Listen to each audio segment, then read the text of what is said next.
it's worked well. So what about that works well for you? Having the confidence to pick up the phone and somebody knows Bree on the end. When we go to ED, on the few occasions when she was smaller, everyone gets carried away with, her chromosomal things and is this and is that and is this, and they want to ask questions because she's so unique. You've just got to explain yourself over and over again. You can't say, I'm here because she's not breathing well, like anybody else, like she needs some antibiotics. I'm here because she's sick. Yeah. Can you manage the sick bit, please? And that's like the GP not knowing, like not remembering that she had intellectual disability, was because we're always there just for health stuff. Yeah. I don't need all the other oversight. Yeah. Yeah. And I remember one time when her epilepsy was the only time that we've had it flare up, and she was having these small seizures and just dreading going. I'd been up to the hospital once, I think about 6 months before, but dreading going to ED, driving to Busselton Hospital with her having a seizure in the car and remembering, oh my God, it's Friday morning. Harvey Graham sometimes has a clinic on Friday mornings here at the hospital, and going to the building next door to the hospital where he would hold his clinics, and he's standing at the desk and the relief of just taking her. He said, go and grab her, and just taking him in to see her instead of going through ED and having to do the 100 questions about her chromosomal anomaly, the fact that she's tiny and, was tiny, she's actually almost catching up now, but yeah, it's such a relief just to have someone that knows her there. Yeah. That doesn't want to overdiagnose, over-investigate every little thing. Yeah. Can you just wait 1 second? I think I'd better just let the dog in, or else he'll keep barking. So be quiet though, puppies.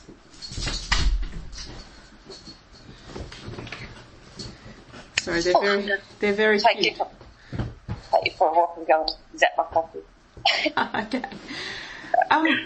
So, in terms of when Bree's really sick, what happens? Or when she goes feels down, sick? because there's not much of her. She's 40. She's 46 kilos now. Oh wow! Yeah, she's put on 5 kilos in about 6 months, 7 months. That's fantastic. She also, she's matured. She's got a period, and I think that's, gotten over the shock of the operation. And, so she's just starting to put some weight on, get some shape. She's got some stretch marks. That's how drastic it is for her. She did grow inches, when they straightened her back up, mind you. Yes. She goes down quick. She's floppy. She presents as really unwell. So you'll go in there, when a child's sick, that's how she goes down, when she's unwell. So you present at ED. And you've also got the worry at ED, they're saying, is she always like this?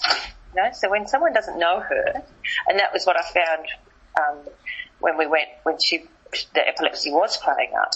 They didn't know, and that's what they would say. Is she always like this? Is this how she presents? Because they know she's got anomalies, and is this her? And you're going, no,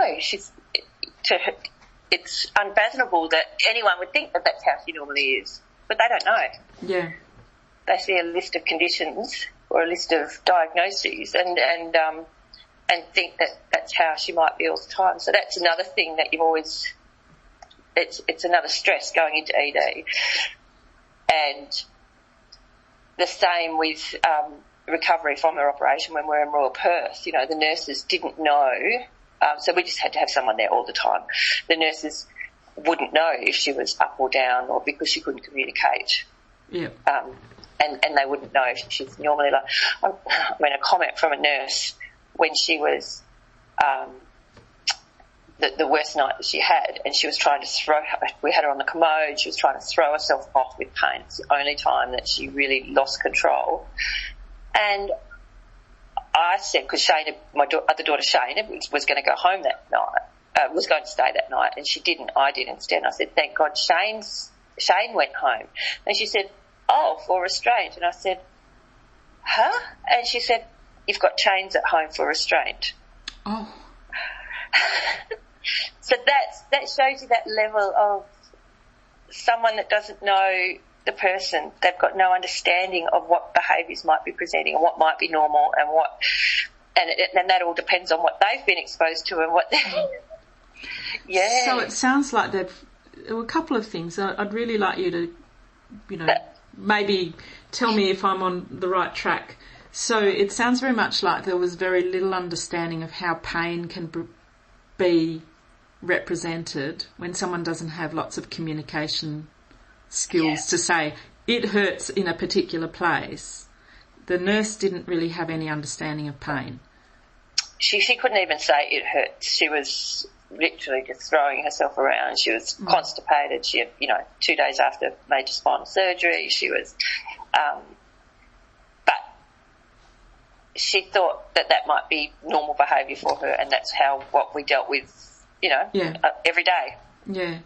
But our psychologist had written a letter about, she'd done a Vineland assessment, she'd written a letter for me to take with me, and it was sitting on that file out the front, but I don't know that anybody read it, about how she communicates, how she, what level she was operating at, just to try and have people understand the extra needs that she had.